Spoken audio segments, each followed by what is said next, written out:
we continue. So from last time, we already done with non-exact differential equations with integrating factors found by inspection. So that is a very difficult part where you need to memorize 13 formulas. And it's purely by instinct for you to analyze a first-order differential equation. This time, we will now use a specific formulas. Then eventually, on some cases, you still need to use inspection while using the formula, depending on the level of difficulty. So you have now the non-exact differential equations with integrating factors found by the formula. Last time, by inspection, we derived the integrating factors. This time, we will come up with the integrating factor using specific formulas. So from a non-exact differential equation or a standard form of an exact differential equation, which turns out to be not exact, it can be made into an exact differential equation by multiplying both sides or the entire dE with an integrating factor derived from these three cases or from one of these three cases.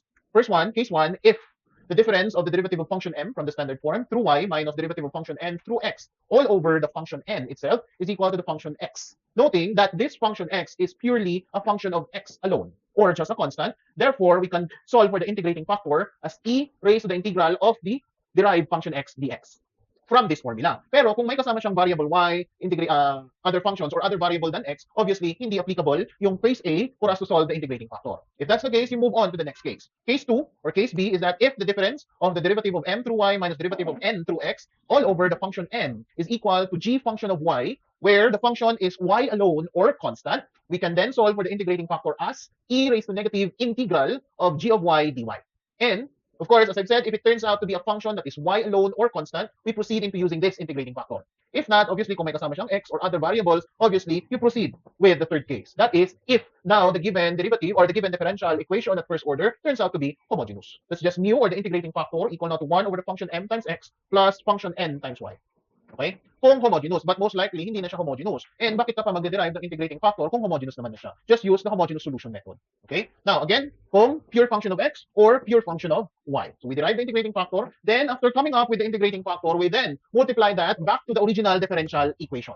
We multiply that back to the original differential equation so that you can now change the differential equation into an exact dE.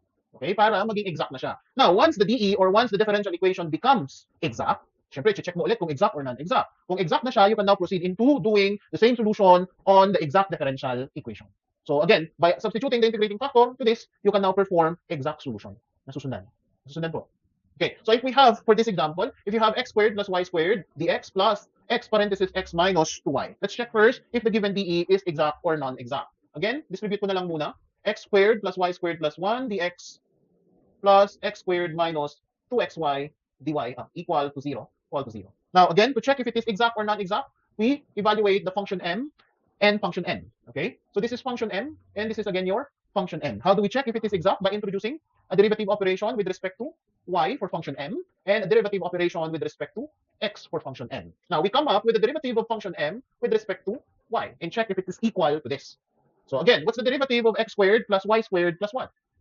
With respect to y, that's just equal to 2y. And what's the derivative of n or function n with respect to x? Function n with respect to x, that's just 2x minus 2y. Okay? Therefore, you can already conclude that this original dE is not exact. Nasusundan. Nasusundan. Oh, okay, therefore, it is not exact. Now, it's time for us to check which case would give us the necessary integrating factor to transform the dE into a exact dE. Oh, try case 1. Trial and error lang kasi ito. Try case 1, where the derivative of function m over y, or with respect to y, minus derivative of n with respect to x over the function n is equal to the function of x, or a pure function of x. So, we substitute.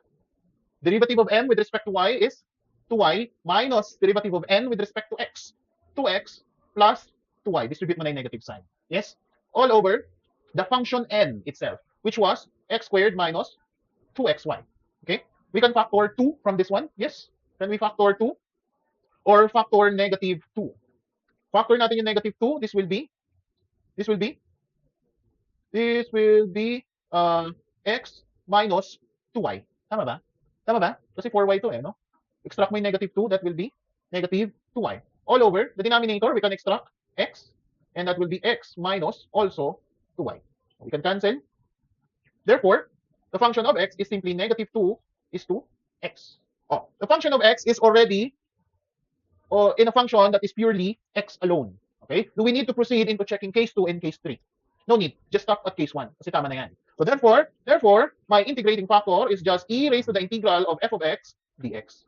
So e raised to negative 2 dx over x, which is equal to e raised to negative 2 ln x. Tama?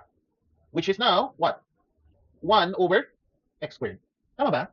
Oh, 1 over x squared. Kasi e raised to ln x raised to negative 2. Yes? Yes? Yes. Oh, so therefore, the integrating factor is 1 over x squared. So if the integrating factor is 1 over x squared, we can now multiply that back to the original dE to change the dE into an exact dE. So that is now 1 times 1 over x squared. Okay? 1 over x squared. Distribute mo na. So as we distribute, this will be x squared plus y squared plus 1 dx plus x squared minus 2xy dy equal to 0 over x squared. Yes? Tama? So with that, cancel, cancel, cancel, cancel, cancel. So this will be dx plus y squared over x squared dx plus dx over x squared plus dy minus 2y dy over x equal to 0. Obviously, that is already an exact dE. Okay? Pwede ko na rin siyang gamitan ng inspection. Okay? I can now use inspection by combining terms which I can apply coefficient, quotient, then product rules. So this will be dx plus dx over x squared plus dy plus y squared dx minus, pagsamahin ko itong dalawa, okay, minus 2xy dy over x squared. Yes? Okay? Equals to 0. Parang quotient rule, pero I could simply rearrange that into negative 2xy dy minus y squared dx all over x squared equal to 0. Yes? Pwede, di ba? Then, by quotient rule, I can inspect that this could also be rewritten as the derivative of y squared over x. Pwede ba? Quotient rule. Yes? Derivative ng numerator, 2y, times the denominator x dy, minus y squared times the derivative of the denominator all over the denominator square. Yes? Tama ba? Quotient rule. Then I will just copy everything below. So that will just be dx plus dx over x squared plus dy minus d parenthesis y squared x. Are we now ready to integrate? Ready na ba tayo mag-integrate? Yes. So integrate the entire expression. Integral, integral, integral, integral. Of course, that's also integral. So integral x plus, what is the integral of dx over x squared? Huh? Power rule, that is x raised to negative 1 over negative 1. So minus 1 over x. How about this one? Y. How about this one? Oh, that's just it. Minus y squared over x equal to c. I can still simplify this by multiplying the entire expression by x. So this will be x squared minus 1 plus xy minus y squared equals to cx. This would serve as your final answer. Susundan ko. Malinaw? Yes. Okay. How about this one? O sabihin niyo lang pag merong nawawala para madali nating ma-recheck. How about problem number 2?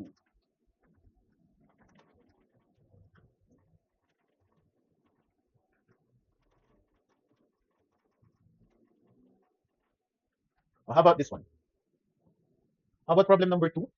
You have 2y parenthesis x squared minus y plus x dx plus parenthesis x squared minus 2y dy equals to 0. Again, same process. You check first if the given dE is exact or non-exact dE. Try to practice. Check nyo muna. Of course, you already know how to check if it is dE or not dE. Exact or non-exact.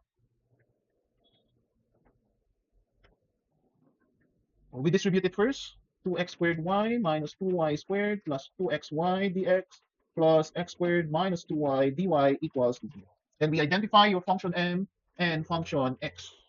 This is again your function m, function n. Then we introduce a derivative with respect to y for function m and a derivative operation with respect to x for function n. We differentiate. The differential of function m with respect to y is what? What's the differential of function m with respect to y? Huh? That is, with respect to y, this will be 2x squared minus 4y plus 2x. Now we check if this is equal to the derivative of n with respect to x. Derivative of n with respect to x is equal to 2x minus 0. Yes? Tama ba? Yes. So therefore, with this part, obviously, the dE is not exact. Nasusundan po. Nasusundan? So it is not exact. So if it is not exact, therefore, we must proceed into checking or solving the required integrating factor for it to become exact. So again, we try case 1. Try natin case 1 ulit, where function of x is equal to derivative of m through y minus derivative of n through x over the function n. Now, we substitute 2x squared minus 4y plus 2x minus 2x all over function n, that is x squared minus 2y. Okay? Now, this will be what? 2y squared minus 4y over 2x squared. 2x squared minus 4y over x squared minus 2y. We can extract 2 from the numerator. This will be x squared minus 2y all over x squared minus 2y. Tama ba? Tama? Yes? So therefore, the function x, f of x, is just what? Positive 2, or a constant. Do we need to check for case 2 and case 3? No need, no? Kasi nga sabi natin, x alone or constant lang. Okay? With that, you can now solve for your integrating factor. So the integrating factor, mu of e raised to the function or integral of function x dx is what? E raised to the integral of 2 dx. Yes? Which is just e raised to 2x. Yun lang, gang. E raised to 2x yung integrating factor. Hindi lalong magiging malabo yung problem kasi mayroong exponential. Wala naman tayong inspection na exponential function. So therefore, we proceed into checking if it is now exact again or not exact upon distributing the integrating factor. Okay. Knowing the integrating factor as e raised to 2x, we multiply again the original dE with this integrating factor of e raised to 2x. Distribute. So this will be 2x squared y e raised to 2x minus 2y squared e raised to 2x plus 2xy e raised to 2x dx plus x squared e raised to 2x minus 2y of e raised to 2x dy equals to 0. Mas nagmukhang mahirap. Tama ba? With this, we check if it is now exact or non-exact upon distributing the integrating factor. Again, for function m and function n.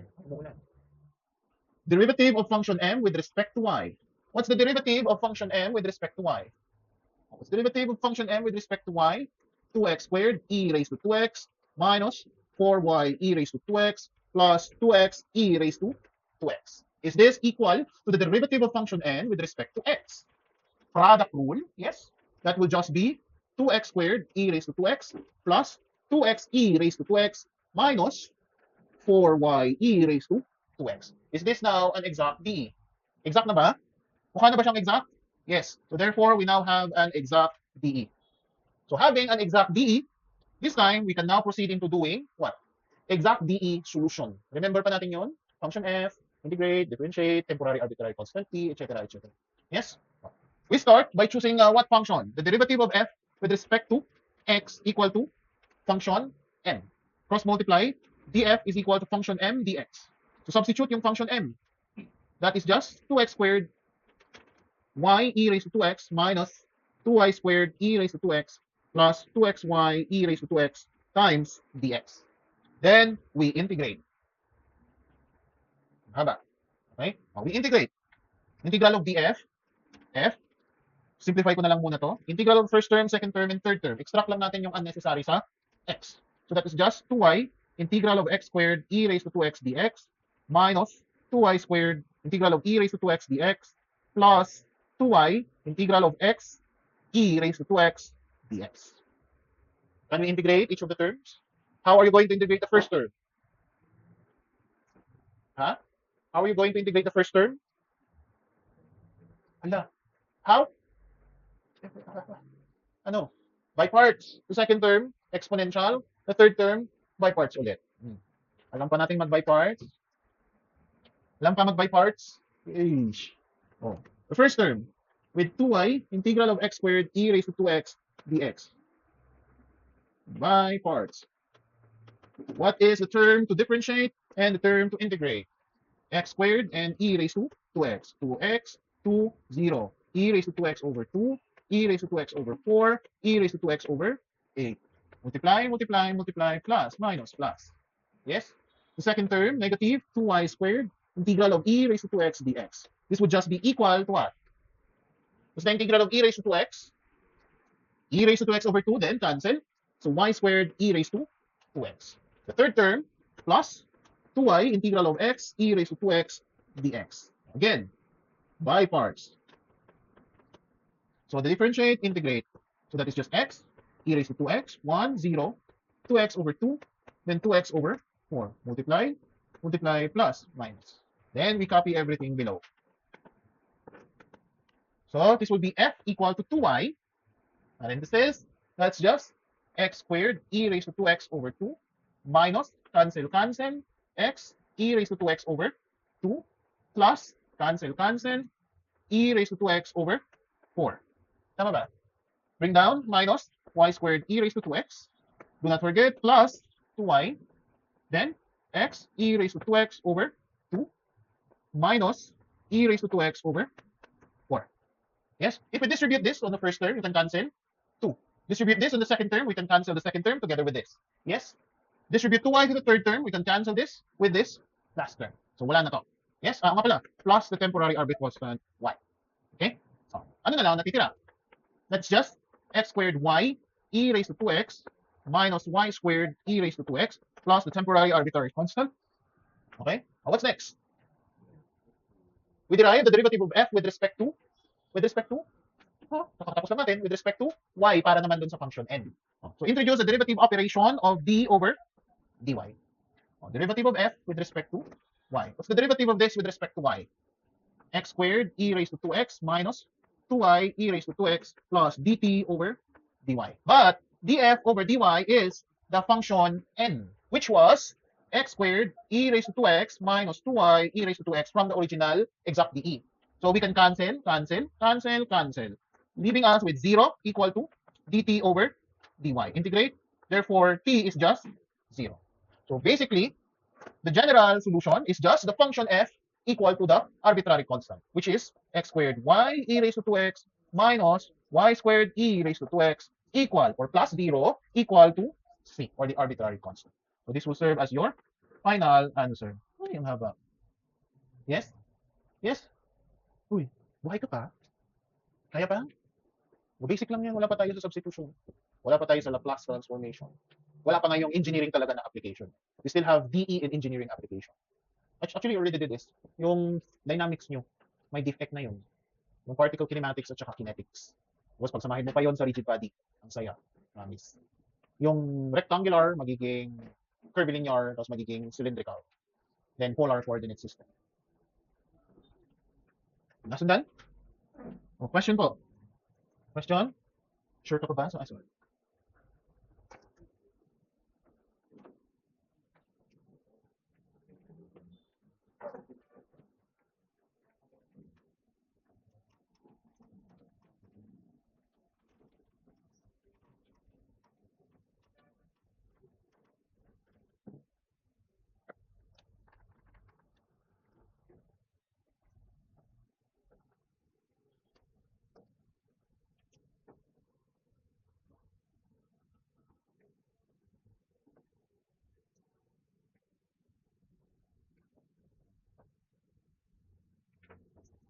No, ito, madali lang to.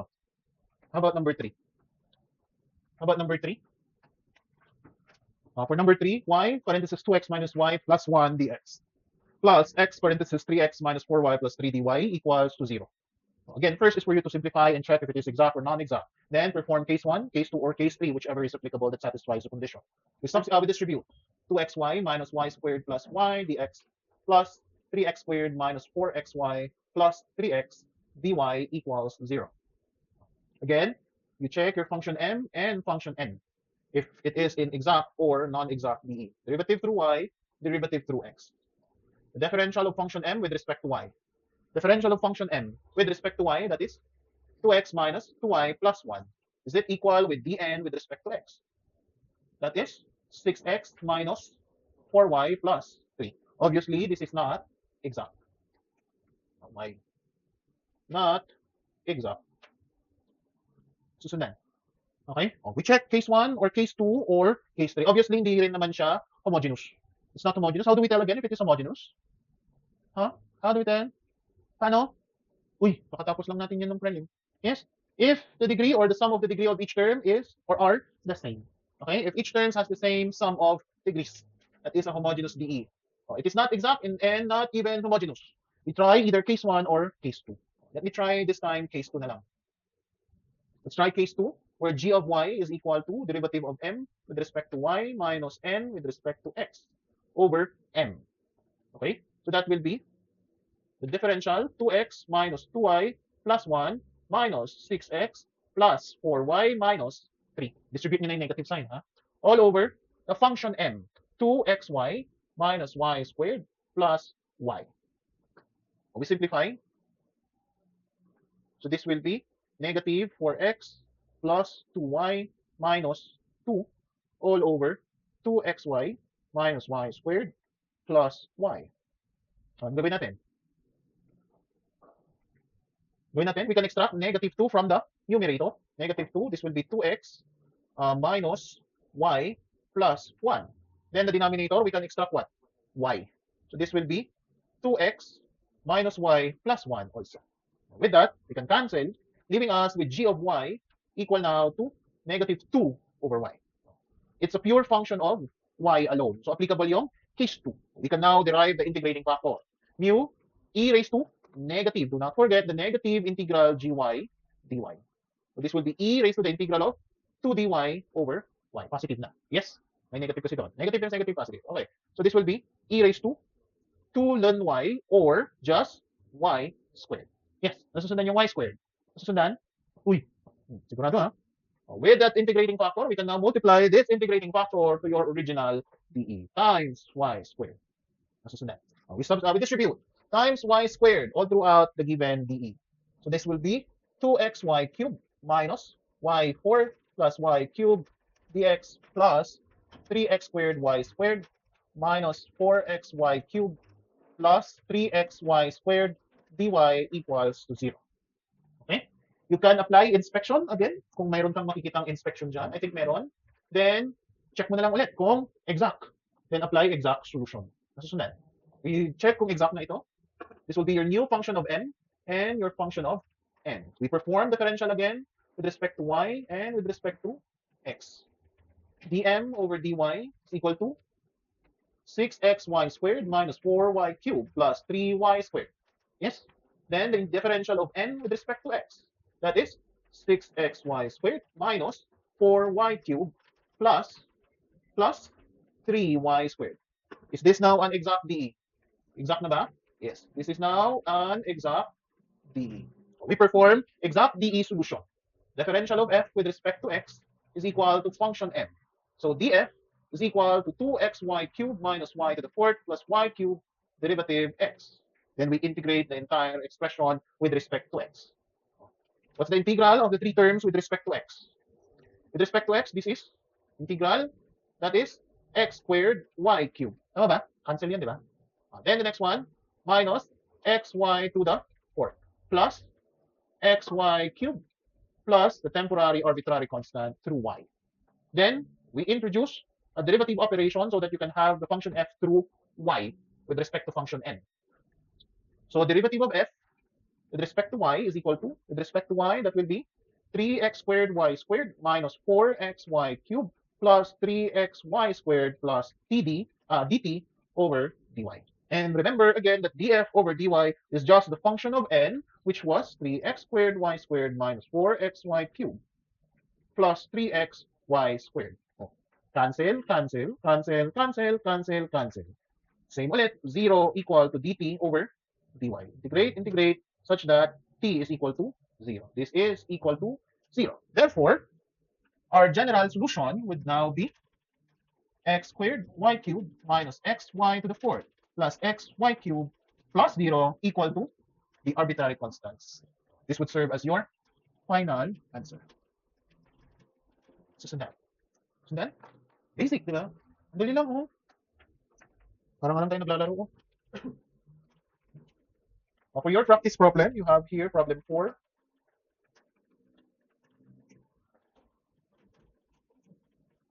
Problem 5, para madali na. Case 2. 2y squared, 3xy minus 2y plus 6x dx plus x of x 2y minus 1 dxy. This is case 1. Problem 6. 2y x plus y plus 2 dx plus y squared minus x squared minus 4h minus 1 dy equal to 0. Case 2. Ano ba? X plus y plus 2, yes. And yes. Okay? So for your practice problem, try to solve these three problems over here. Just for your practice. It's not an assignment, it's not even a seat work or whatsoever. Just for you to practice. Andiyan na yung cases. Ganyan din naman gagawin natin sa quiz. Bibigay ko na lang yung case para mas mabilis. Nasusundan. Okay? Of course, except sa inspection, you need to memorize the 13 formulas. Question po. Question? Do you have question? Children, do you have question? Yes? Wala?